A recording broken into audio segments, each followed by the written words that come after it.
When a careless biker kicks a German shepherd in front of a little girl, thinking it's just a joke, he has no idea the dog is a retired K9 and her lifeline. What happens next unravels a powerful story of trauma, loyalty, and justice. In a world quick to judge, one brave dog reminds everyone what true protection looks like. If you're an animal lover, hit subscribe for more stories like this. It's completely free, and it inspires us to keep telling the ones that truly matter.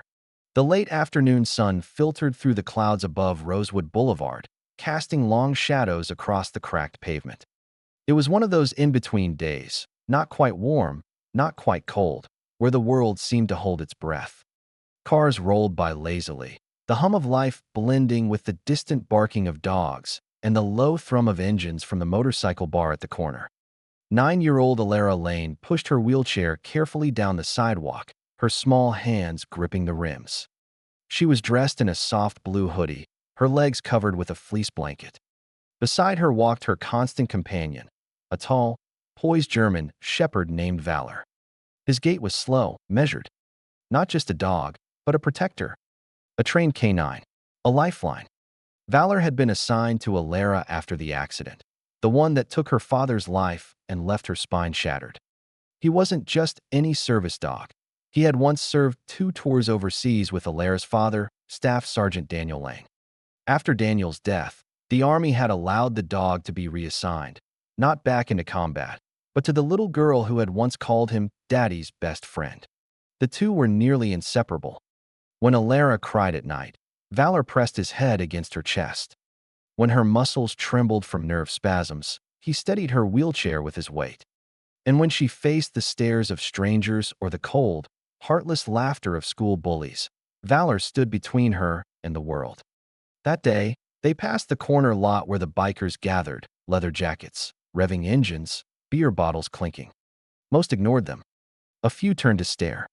"Hey, look at that mutt," someone muttered. Valor didn't react. His training told him to ignore distractions unless Alara was in danger. Then a different voice rang out, louder, cockier. "Oh, come on, it's just a dog. Watch this." His name was Gage. Late 20s. A regular at the biker bar. The kind of guy who lived for a laugh, even if it came at someone else's expense. He wasn't drunk, just thoughtless. Cruel in the casual way some people are when they think the world is theirs. He stepped off the curb, swaggering toward the dog. Alara saw him and froze. "Valor," she whispered. The shepherd turned slightly, moving closer to her wheelchair. Gage wound up, grinning. And then he kicked. His boot made contact with Valor's side, hard. The thud echoed off the sidewalk. A gasp ripped from Alara's throat. "Stop," she screamed. "He's a service dog." The laughter from the others stopped short. Valor didn't bite, didn't lunge, he didn't even bark. But his body shifted, tense. His ears went back, tail rigid, eyes locked on Gage with the precise, silent calculation of a trained operative. For a moment, everything froze, the world narrowing to Alara, Valor, and the man who had just kicked a combat-trained German shepherd as a joke. "Whoa, calm down, Hugo," Gage said, his grin faltering. Then, in one slow, deliberate motion, Valor stepped in front of Alara's wheelchair and sat down, forming a living wall. Alara was crying now, but not out of fear, out of fury. "He was in Afghanistan. With my dad. He saved soldiers, and you," her voice cracked. "You kicked him. Like trash." One of the older bikers stood up from his seat on a Harley, his face hardening. "You kicked a K9, he said, voice low. "You idiot." "Come on, it was just a joke," Gage started. But the older man cut him off. "Not funny. Not even close." Another bystander had pulled out their phone. The camera was already rolling. Someone else had called the police. Gage backed away, muttering curses, but it was too late. Within minutes, a patrol car pulled up. Officer Jenna Ramirez stepped out, saw Alara, saw the dog, and her eyes went wide. "Is that Valor?" Alara nodded, still trembling. Ramirez had served with Alara's father. She recognized the dog immediately.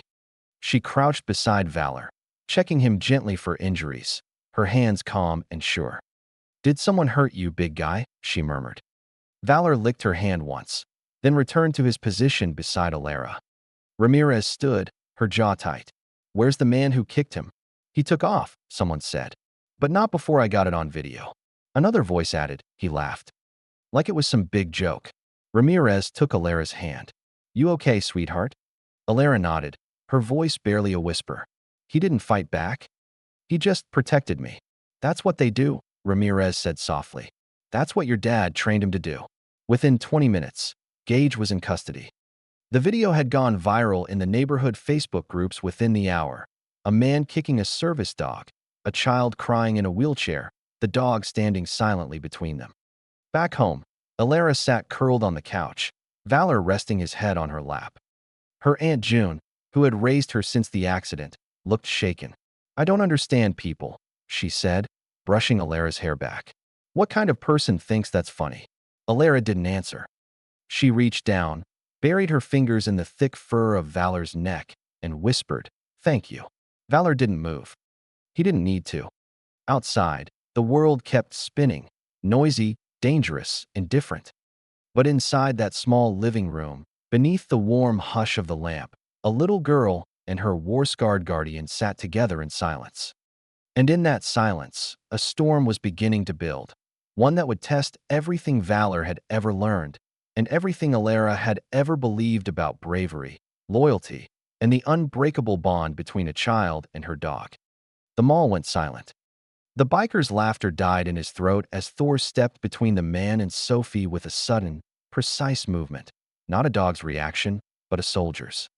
His body was rigid, head low, ears pinned back, muscles tense like a coiled spring.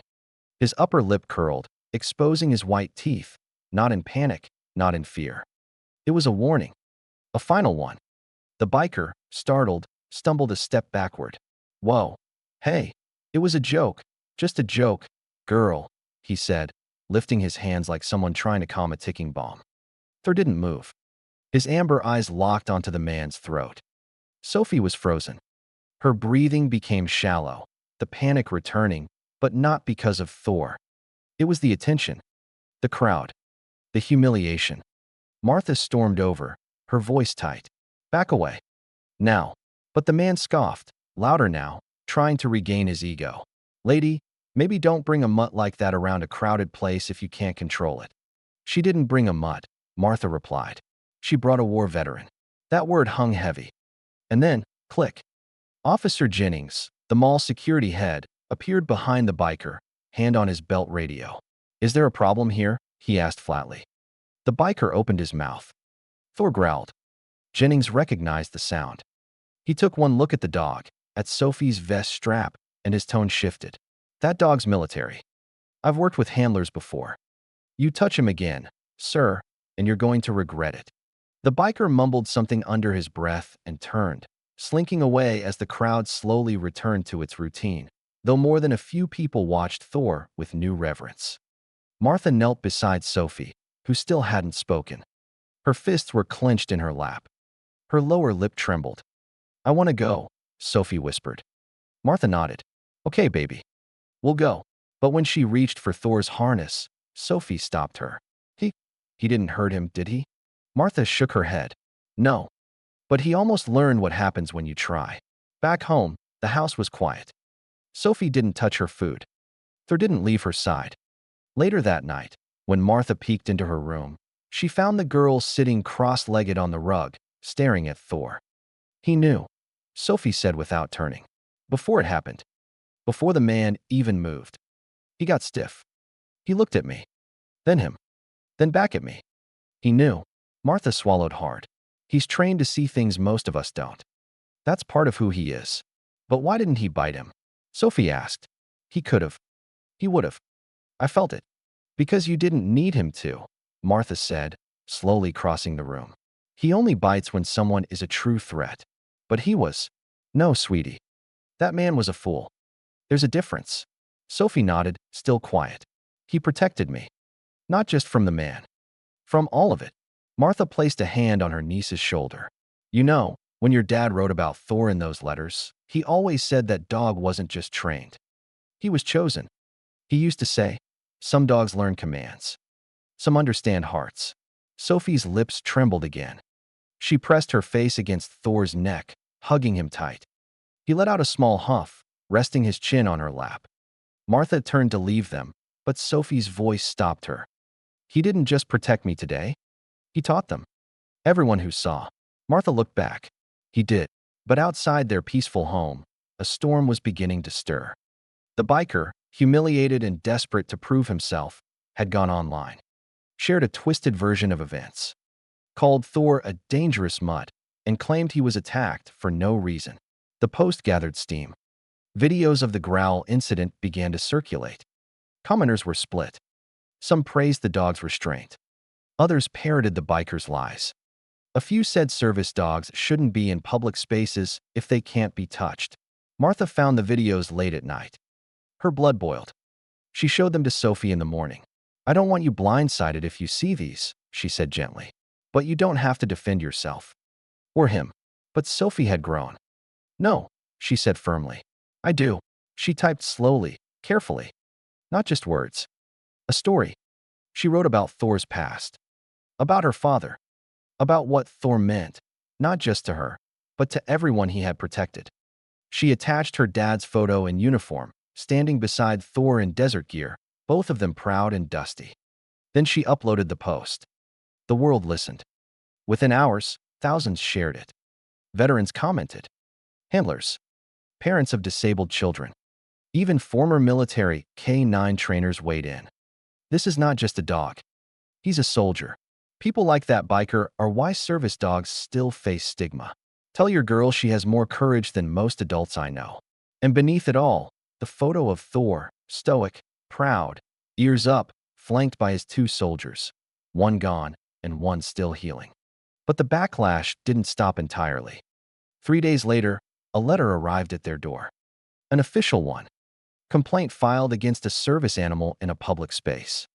Mall security requested a formal review of K9 Thor's behavior.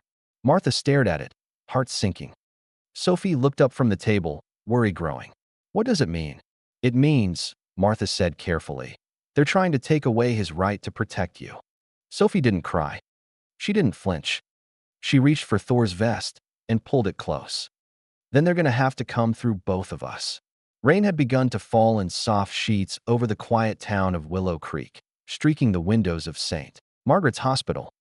Inside, room 304 was dimly lit, cast in a warm golden hue from the bedside lamp. Sophie sat curled in the recliner beside Thor's bed, her legs tucked beneath her and her hand gently resting on the German shepherd's chest. His bandaged shoulder rose and fell steadily, the beep of the heart monitor a quiet lullaby in the stillness. She hadn't left his side since they brought him in. Not once. Martha had tried, gently coaxing her with offers of tea, clean clothes, and fresh air, but Sophie remained rooted, as if her very presence could anchor Thor's spirit to this world. "He feels safe because you're here, Doctor," Liao had said kindly, when Sophie refused to leave even for a minute during the second surgery.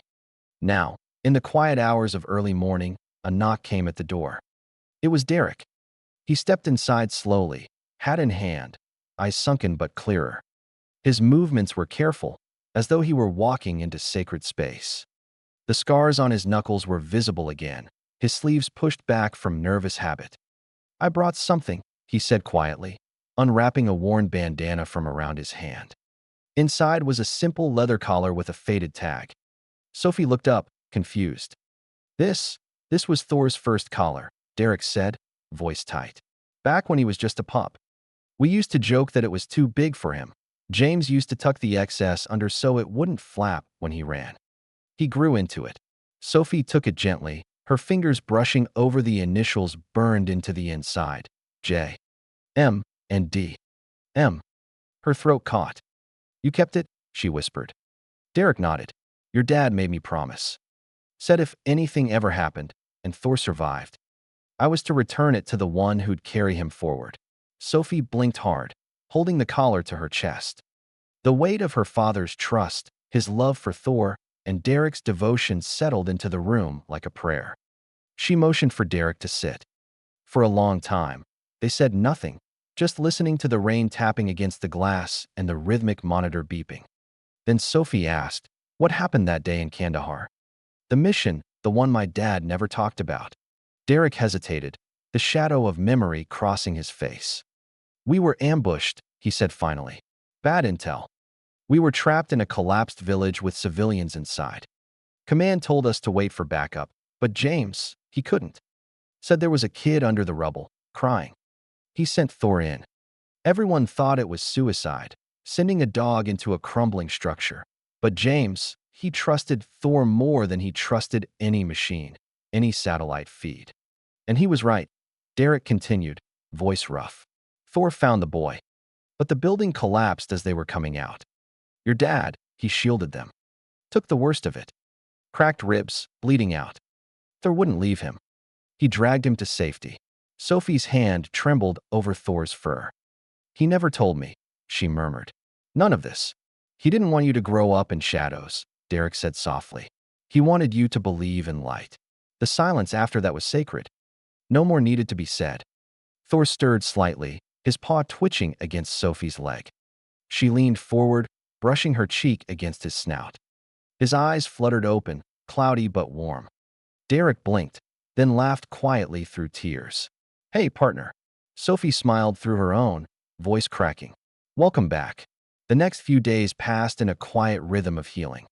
Thor regained strength slowly but surely. Each day, he was able to lift his head higher, stay awake longer. Sophie brushed his coat gently every morning, careful around the wound, whispering stories he may or may not have heard. Derek came by daily. Not always speaking, sometimes just sitting, sometimes carving quietly in the corner, but always present. Then, one evening, as Martha entered with fresh soup and Sophie dozed lightly in the chair, Derek stood and approached Thor's side. He bent down and whispered something only the dog could hear. Thor's ears twitched slightly. Sophie opened her eyes, watching. I've been thinking, Derek said, turning. When he's well, he'll need rehab. Regular exercise. Conditioning. Sophie nodded. And you'll need help. With him, with things your aunt can't always handle. I know it's not my place, but if you'd let me, I'd like to stay. Help him recover. Help you. Martha watched from the doorway, her expression unreadable. Sophie looked at Derek, saw the tentative hope behind his eyes. The man who once knelt in the dark with blood on his hands, now reaching forward with something else. You're not replacing my dad, she said gently. I wouldn't dream of it, Derek replied. She looked down at Thor, whose eyes, calmer now, settled between them. And for the first time in a long time, she nodded. Then stay. Martha gave a slow, accepting sigh, her hand resting on the doorframe.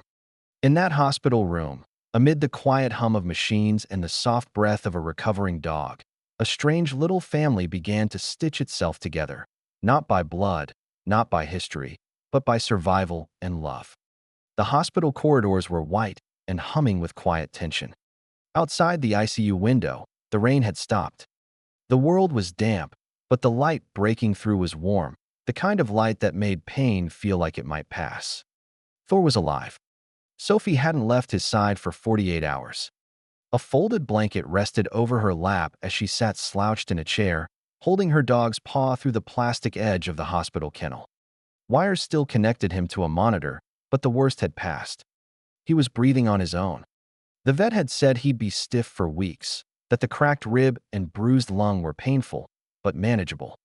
Still, no one could explain why he kept his eyes on the door every time it creaked open, waiting, watching, like he was looking for someone. Then, on the third morning, Sophie saw it. A little boy in a blue cast walked shyly into the waiting room. He had a nervous grip on his mother's fingers. His lip was quivering. He looked no older than 8. And when he spotted Thor through the glass, his whole body seemed to lock in place. That's him, the boy whispered to his mom. That's the dog. Sophie tilted her head, confused. The boy took a breath, stepped forward, and raised his small voice. I'm Mason. Thor saved me. Sophie's hands trembled. The nurse appeared at her side, whispering, This is the boy from the alley. He was the one held at knife point. Your dog intervened before officers even got eyes on it. Martha stood frozen. Even the vet blinked. The boy continued. I had a toy in my pocket. A little wooden helicopter. It was my dad's from the army. He looked down, embarrassed. I dropped it when I fell. I think. I think that's why the man got mad. Sophie wheeled toward him. You don't have to explain anything. Thor didn't hesitate. He knew. Tears rolled down the mother's cheeks as she knelt and wrapped her arm around her son. We were told an officer tackled the man, but nobody mentioned a dog saved Mason first. The vet finally spoke. It wasn't an officer. It was Thor. He took a knife wound and a blunt force trauma protecting your boy. There was silence. Mason slowly reached into his hoodie pocket and pulled out a small object. A chipped wooden helicopter. He walked to Thor's kennel and laid it gently beside the dog's paw. Thank you, he whispered. You're a soldier too. Thor blinked once and moved his paw forward, letting it rest beside the toy. Sophie couldn't breathe. Later that evening, Sophie and Martha sat together in the hospital garden. The sun was setting, orange light bleeding through the trees. Martha had always been the strong one. Stoic. But something about Mason's visit had cracked through. I watched my brother, your father, train that dog with love and patience, she said quietly. He didn't need to raise his voice. Thor understood him. And now he understands you. Sophie looked down. I was so angry. At the biker. At the world. I didn't think I could trust anyone. You don't have to trust everyone, Martha said gently. Just the ones who prove themselves. Sophie didn't say anything. But she reached for Martha's hand and squeezed it. That night, Derek returned. He'd been gone for 3 days, off the grid. No phone. No updates. Just a silence that stretched too long. When he finally walked into the hospital lobby, he looked different. His hair was neater. His clothes clean. But more than that, his eyes were steady. His hands didn't tremble. And over his shoulder, he carried something wrapped in cloth. Sophie stared. I needed time, he said simply. To think. To stop hiding. To finish something. He unwrapped the bundle. Inside was a hand-carved wooden plaque, sanded smooth, painted gently in muted colors. It was a portrait of Thor, standing firm, proud, in front of Sophie's wheelchair. The detail was astonishing. Every hair, every muscle. Behind them, carved into the background, were ghostly silhouettes of soldiers and dogs. My uncle taught me to carve when I got back, Derek said. Said it helps quiet the noise. Sophie was speechless. I didn't want to just say thank you. I wanted you to see what I see. In him. In you. She finally whispered. He's not just a dog. He's my legs when the world feels too heavy. And he's my heart when I'm scared. Derek nodded. Then let's make sure the world knows it. Martha stepped forward, arms crossed. But this time her expression was soft. You clean? Derek met her eyes. 2 days sober. I'm starting therapy. And I want to help. She studied him, then turned to Sophie. It's your call. Sophie looked at Derek, then at Thor through the glass. The dog stirred, sensing something. Slowly, he lifted his head. His tail tapped once, then twice, against the kennel floor. Sophie nodded. We'll start slow. But yeah, you can stay. For the first time in a long while, Derek smiled. The vet's office was silent, the kind of silence that presses against the ribs and tightens the chest. Thor lay on the stainless steel table, his chest rising and falling in shallow, labored breaths. The wound had missed his heart, but only barely. The vet, Dr. Rivera, had worked with service dogs before. She didn't speak much as she stitched the torn muscle and worked to repair the damage inside. She just nodded grimly and kept going, her gloved hands stained red, her brow furrowed in unspoken war. Sophie sat outside the operating room with her head against Martha's chest, still in shock. Her small hands clutched Thor's leash so tightly the leather cut into her fingers. I didn't get to say goodbye, Sophie whispered. What if I didn't get to say goodbye? Martha couldn't answer. Her heart ached in ways she couldn't name. She'd seen Sophie broken before, but never hollowed out like this. An hour passed. Then another. Derek stood by the window, his body still, but his mind racing. He'd lived through explosions and battlefield chaos, but this waiting was worse. The kid, the dog, the whole thing. It was like someone had held a mirror to the most sacred parts of his past and said, "Are you still a man who can protect what matters?" The door finally opened with a slow creak. Dr. Rivera stepped out, her scrubs soaked in sweat, her face exhausted, but she was smiling. He's alive. Sophie didn't speak. She couldn't. She just launched forward, wheels screeching, arms open, face wet with tears that wouldn't stop. Derek caught her gently, steadying her chair so she wouldn't fall. Martha sagged into the wall, hand pressed over her mouth. He's going to need weeks, maybe months, of rehab, Dr. Rivera added gently. But he made it. That night, Thor slept under warm blankets at the clinic, hooked to machines and a blood bag, but breathing on his own.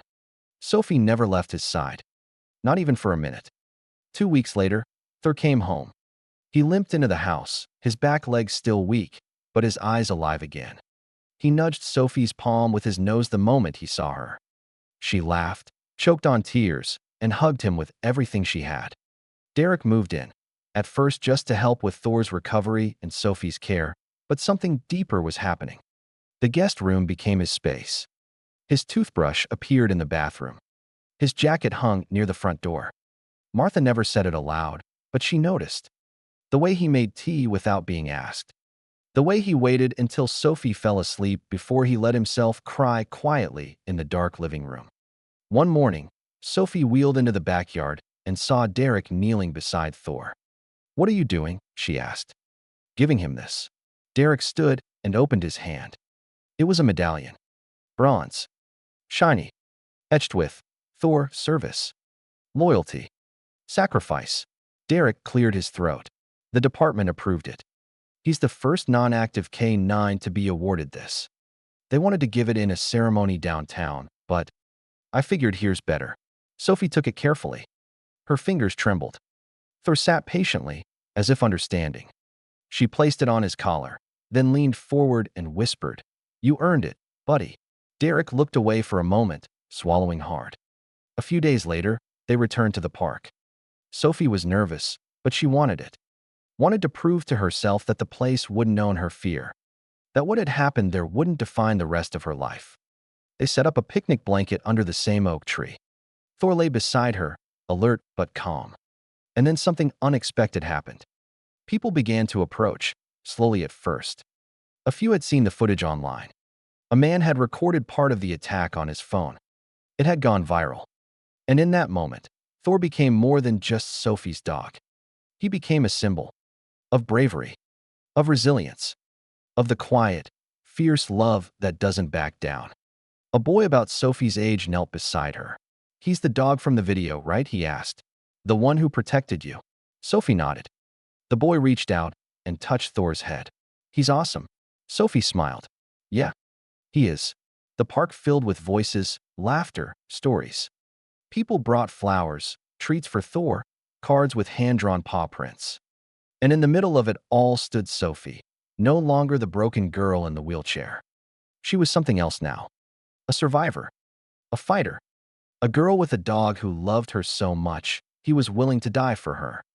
That night, as stars blinked above and the house fell quiet, Derek sat beside Sophie on the porch.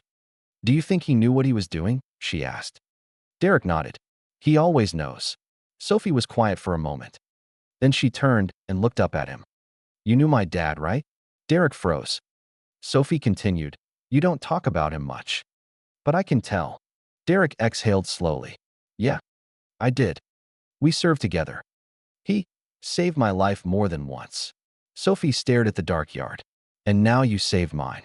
"No," Derek said softly, eyes locked on Thor's silhouette. "He did.